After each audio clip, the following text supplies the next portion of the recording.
So Hauke, maybe you can kind of take us through the getting started page to show what, kind of give an overview of DEAP. Yeah. So on the front page, getting started is on the left side, and it's basically a short introduction into help using DEAP. So if I select the link, what I see is a couple of these topics that are listed here. That's not just the topics that describe the study and the data that is available on DEAP, but also the different applications that are built into the DEAP web interface.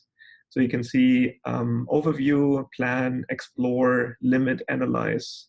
Those ones are the applications. And if you go to the very end, then you can see here how to cite DEAP. If during our setup, if you receive an email from us, and we will sometimes ask you to clear your local cache. So if you see the blue button there, you can press it once. There is nothing that actually happens, but behind the scenes, your machine will be ready to receive the newest data. And we are in the process of updating the data. The data that is currently available is for the 1.1 data release. Right. So that's the consists of 4,521 subjects with baseline observations. So that's the release 1.1. So if we go to home and go back to the homepage, one of the main ideas behind DEAP is to promote reproducible research. And one thing that we're promoting with that is the ability to pre-register your hypotheses, which means to basically go through and plan your study and plan your hypotheses and plan your analyses without actually doing them or seeing the results ahead of time. And so there's a number of journals that accept that those pre-registered or registered reports as an option. And so we're trying to make this as easy as possible for people to take that approach if they want to take the pre-registration option for publishing. So the application itself, if I select it, is basically just text, and the text explains the study, the ABCD study, because this is specific to our study. And it contains references for the sampling plan, the design plan, which are the design and sampling used in the ABCD study.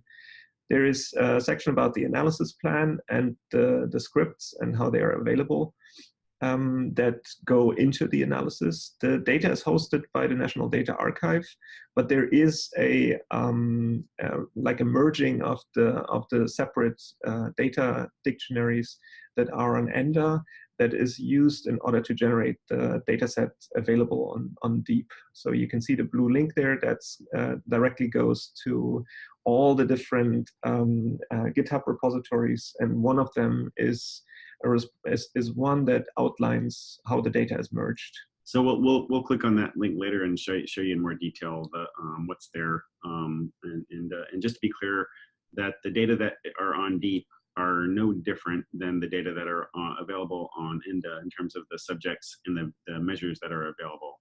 So everything that we do basically derives from the original files that you can download directly from ENDA, but it does a number of pre-processing steps to get it to the point where it's analyzable and easier to navigate.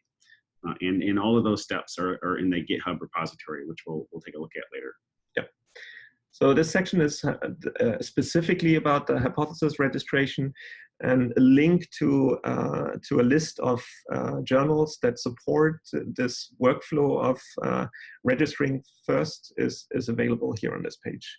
You can see further down the bolded sections. Those are actually sections that would be specific to your analysis. So you can use this as a template, replace the bolded sections with the specific analysis that you want to run, and then go to the Open Science Foundation and use that as a way to submit these pre-registrations. So if I go back to the top, this page has one, and not just the text, but it has one switch, one button, and this is actually currently on the unrestricted mode, and unrestricted mode means that DEAP will allow all the features for analysis testing, hypothesis testing, and display. You can use this button and switch the mode to restricted. And in restricted mode, DEAP will not allow you to show specific plots that would go against the idea of registering the data first. So for example, pairwise relationships or scatter plots of two variables at one time. So those plots will be not, you won't be able to access them, nor will you be able to run analyses. You can plan your analyses and you can look at univariable distributions to see if variables are appropriate for your analysis or if transformations are required and so on and so forth. But the restricted mode limits your ability to not look at pairwise relationships or multiple variables at the same time.